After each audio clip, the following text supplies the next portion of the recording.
Ayan, good morning po mga kajali. Nandito si Kuya Albert, dumating po.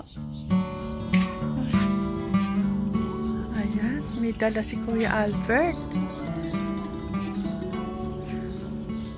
Ano yan? Oh, bless mo na.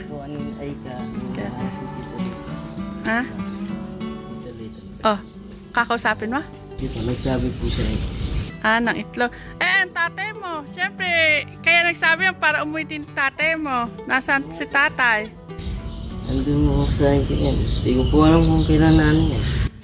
Hindi ba siya makauwi dito? Magpapasok ka na, Albert. Hindi man lang umuwi papa mo. Yan. Thank you po, Tatay Albert. Hindi ba papasyal dito, tatay mo? Pasukan na. Pasukan na sa Monday.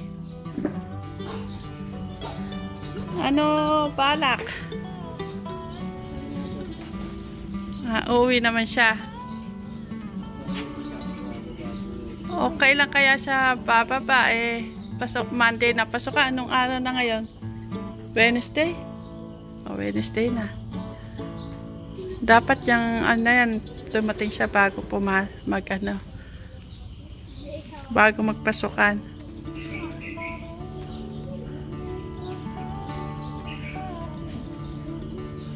Kumain ka na? Baka hindi ka pa kumakain. Sabay ka na sana lang kumain. Tawagin mo na sila Ate Angel. Ate Angela, kain na. Ayan. Pumutiro Kuya Albert niya. Talaga si Clark.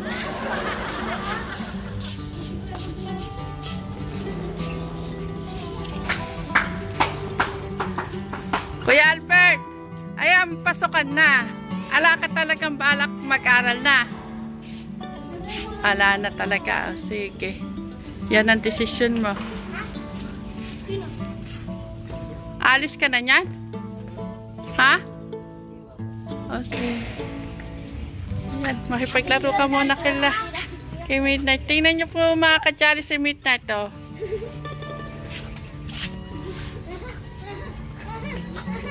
Masaya siya sa Kuya Albert niya.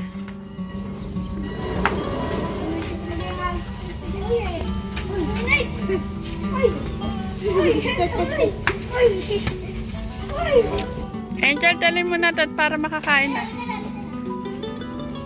Si Ate Angela. Angelo. Kain na kayo. Magandang tanghali po mga kajali.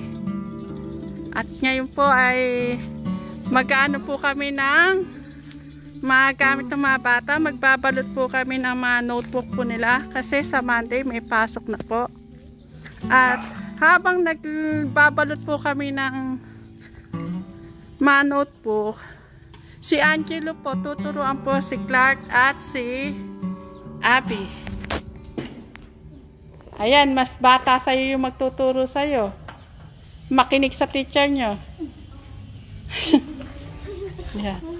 Angelo! Good afternoon kayo sa teacher nyo. Good afternoon, Sir Angelo. Good afternoon. Clark! Good afternoon po. Tumayo kayo. Good afternoon po, Sir Angelo. Sige. Good afternoon po, Sir Angelo.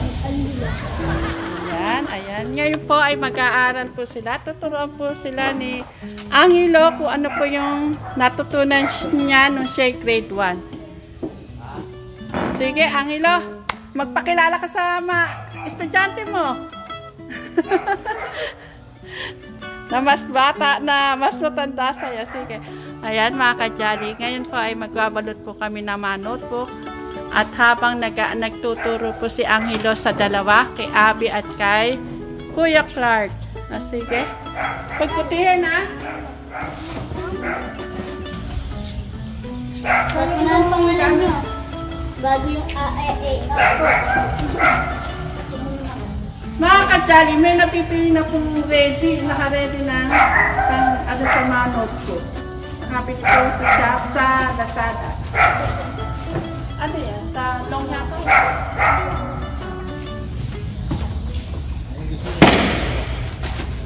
Okay, Angelo, mag-start na kayo. Pinagsasagot ko muna po itong pangalan. Tinutulong muna sa kanila. Sige, magsulat daw muna kayo ng pangalan.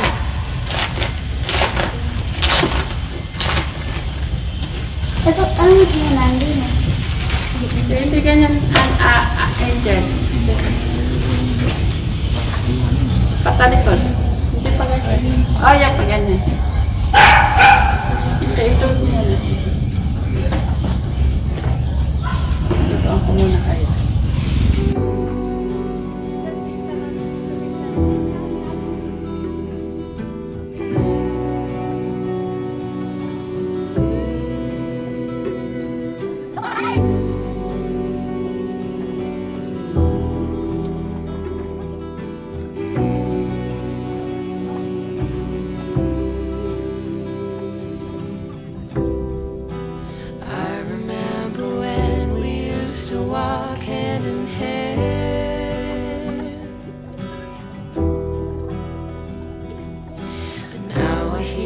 Footsteps on the company, and you call my name, and I can hardly stand.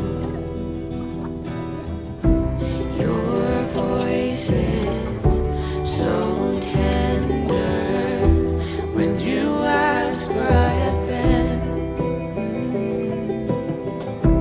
I cannot hide when you already know.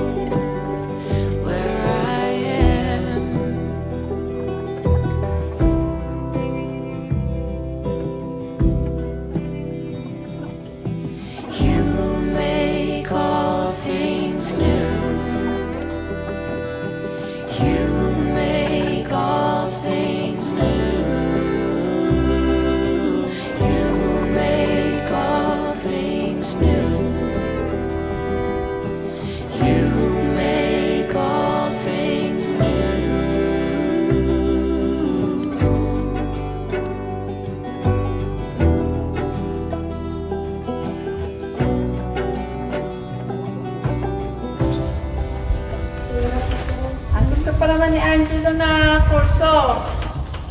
Bumbero. Sabi ko siya, teacher. Ay, nako, Abby. Kuya ko? Paano kung ang estudyante mo kasi... Ayan na yung sagot mo, you. Number 4. Number 5 ka naman. 5. Mabantayin dito yung gate mo. Hindi, pinupunta. Kaya sabi ko kung nagpunta ni Abby. Sagot mo. Mag-teacher, baka hindi siya ma-protect sa'yo. Nako, lagot kayo kay ma'am, ano yan? Nagot ka ni Clark. Si Kuya Clark. Ayan, si Angelo, alam niya si Ma'am Ben. Ano si Ma'am Ben, Angelo? Maraming magpasulat, diba? Opo. Oh. Ikaw, Angelo, Clark. Pag last test, pag nag-test ka, ang dami mong isusulat niya. Kaya ano, gusto dali. Diba si Christopher umiiyak? Pero hanggang sa natuto. Sanay naman si Christopher. Kaso ayaw lang niya maraming ginagawa. Pero natuto rin.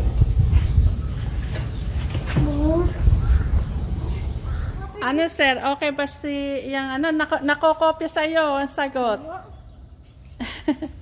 Ang galing ni Clark, naka-antitig sa notebook ni Angelo eh. Angelo, tapos na kaya? Gamit lang, hindi na. Tapos ka na? Notebook? Paano nakikita yung kay kay Abby?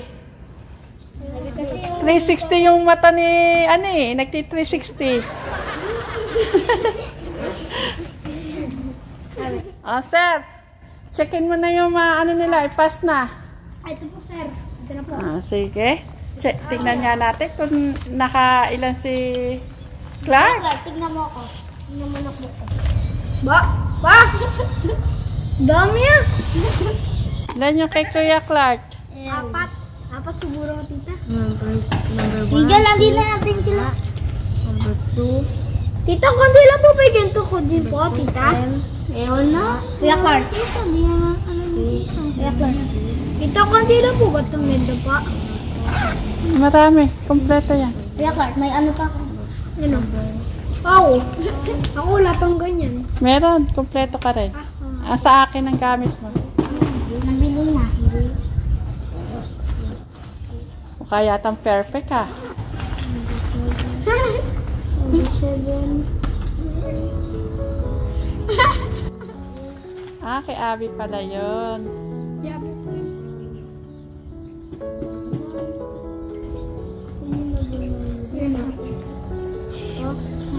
R.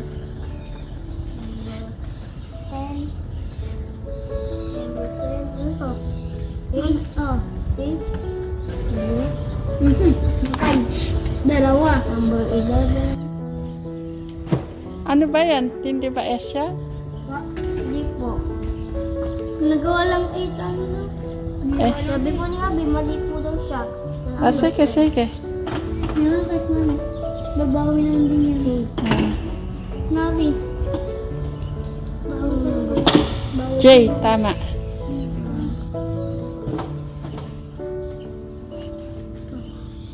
Number 13A. O mo. Tita, sagot mo sa... Tita, sa yung bag ko po may gulong. 13. Asan yung sagot mo? A. Mali ka din. Tama. Ayun na, 13. A. Ay, oo nga, tama. Tama. Fourteen.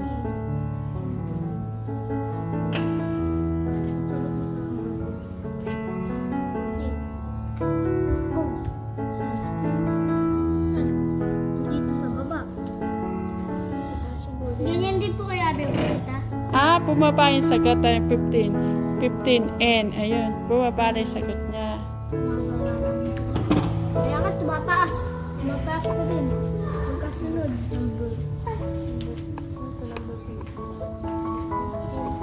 Ito ba yung nandyan? Ano ba? Sasagot na sa amin. Yung sagot na sa amin. Meron pa din yung ganyan. Ayun, sagot niya sa 15N. Ayun, bumababa. 16Q. 17F. Number 6. 18. Number 17 mo. 16Q. Check mo, check mo rin. Bakit yung sa'yo chinecheck mo? Ay, ba't? 15. Check. Check. Check. 17. Ito. F. Check. 18G. 19. E. Tama. 20. H. 21. P. Ayan, 21 P. 22 U. Ayan. Kumahanap. Bumababa kasi ang sagot niya eh. Ay, U. Tapos 23X. Ayan yan. ito po. Bumababa kasi yung number ni ay yung sagot niya. Ako tumataas. Check po. Ibu-iwalay kasi yung sagot ni Ate. Oo. Ilan ang mali ni Abby? Isa. Isa. Nakailan si Abby? Bali, 22. 22 kay Abby. Dito po sa akin, hindi wala po sa Oo, dapat perfect yan. number 1 ba dito? C. Ito.